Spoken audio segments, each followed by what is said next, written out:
Hello friends, मेरा नाम है शशांक सिंह और आप देख रहे हैं मेरा यूट्यूब चैनल। तो आज का जो टॉपिक है जिसके बारे में हम बात करेंगे वो है हमारा circular income flow in a fourth sector economy, यानी कि फॉरेन सेक्टर की हम बात करेंगे।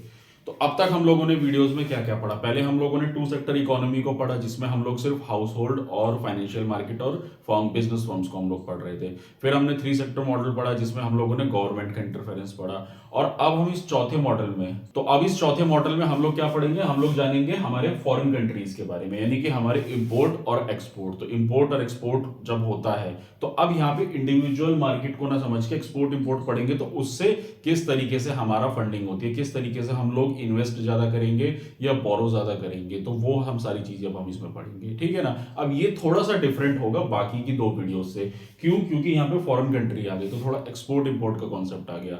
अब यहाँ पे एक बात और बताना चाहूंगा, इकोनॉमिक्स में एक अलग से हमारा टॉपिक है इंटरनेशनल इकोनॉमिक्स, तो वो तो वैसे भी हम उसमें बहुत अच्छे से डिटेल में जानेंगे सारी चीज़ों को।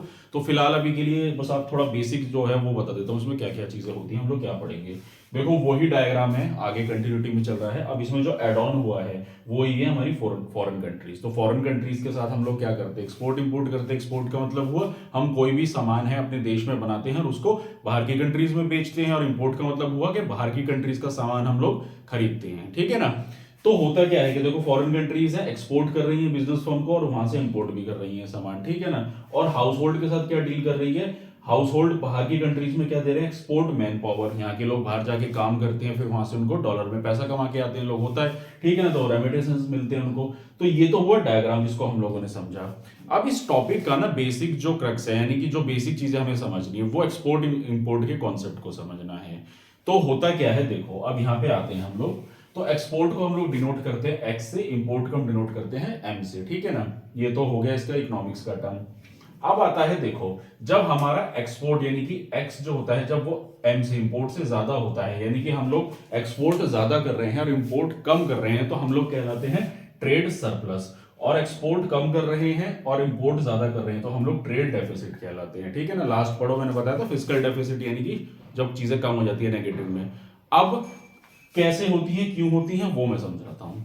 तो देखो होता क्या है, अगर मान लो हम लोग एक्सपोर्ट कर रहे हैं, यानी कि हम अपना सामान ज्यादा से ज्यादा इंडिया के बाहर भेज रहे हैं, बेच रहे हैं, तो हम लोग बेच रहे हैं ना चीजों को, तो क्या होगा? डॉलर में पेमेंट होगी। अब medium of exchange international world wide level पे क्या है? करेंसी डॉलर है, हर जगह डॉलर चलती है। ठीक है ना? किसी भी कंट्री से ट्रेड कर रहे हो, डॉलर में हमें पेमेंट करनी होती है। तो क्या होगा? ज्यादा से, और डॉलर पूरे वर्ल्ड में सबसे ज्यादा पावरफुल करेंसी है, तो डॉलर क्या होगा? हमारे इंडिया में ज्यादा से ज्यादा आएगा। तो जब ज्यादा से ज्यादा डॉलर आएगा इंडिया में, तो क्या है? वो फायदा ही तो होगा। अच्छा, फिर आता है इंपोर्ट। अब इंपोर्ट अगर हम ज्यादा कर रहे हैं, यानी कि हम लोग बाहर से चीजें ज्यादा खरीद रहे हैं, तो अपना पैसा हम बाहर दे रहे हैं ना, तो हमारी जो पैसा है सारा का सारा बाहर जा रहा है, तो इसको क्या कहते हैं? ड्रेन कहते हैं ना, पानी सारा जैसे बह जाता है, तो उसी तरीके से पैसा सारा बह गया। ड्रेन थ्योरी जो हम लोगों ने पढ़ी थी इकोनॉमिक्स में। तो क्या होगा कि पैसा हमारा सारा का सारा हम लोग बाहर पेमेंट में कर देंगे, डॉलर्स में पेमेंट कर देंगे। अब बाहर से जो प्रोडक्ट खरीदेंगे उसकी वैल्यू भी डॉलर में होगी। तो मान लो अगर उसकी प्रोडक्ट का दाम है 10 रुपए, तो हमें $10 की पेमेंट हमें यहाँ से कितनी करनी पड़ेगी? $1 होता है 83 रुपीज का, तो हमें 830 रुपए पे करने पड़ेंगे उसकी जगह। और वही दाम, वही प्रोडक्ट अगर हम इंडिया में बने तो 830 की जगह वो यहाँ पे 100-150 का भी मिल सकता है। तो हम लोग क्या होता है कि ज्यादा से ज्यादा जब पैसा देंगे, तो जब हम लोग एक्सपोर्ट ज्यादा करते हैं और इंपोर्ट कम करेंगे तो हम लोग फायदे में रहेंगे, और एक्सपोर्ट कम करके इंपोर्ट ज्यादा करेंगे तो हम नुकसान में रहेंगे, जिसको हम बोलते हैं ट्रेड डेफिसिट। और अभी के कंटेक्स्ट में इंडिया ट्रेड डेफिसिट में चल रहा है, हम लोग आज भी इंपोर्ट ज्यादा करते हैं। तो इसलिए हम लोग पढ़ते हैं ना, जब देश आजाद हुआ था तो उस दौरान भी क्या होता, ब्रिटिशर्स की आइडियोलॉजी क्या थी, उन लोगों ने ज्यादा से ज्यादा इंपोर्ट किया करते थे, तो हम लोग क्या हो रहे थे? ट्रेड डेफिसिट हो रखे थे। और आज भी वही कंडीशन है हमारी। ठीक है ना?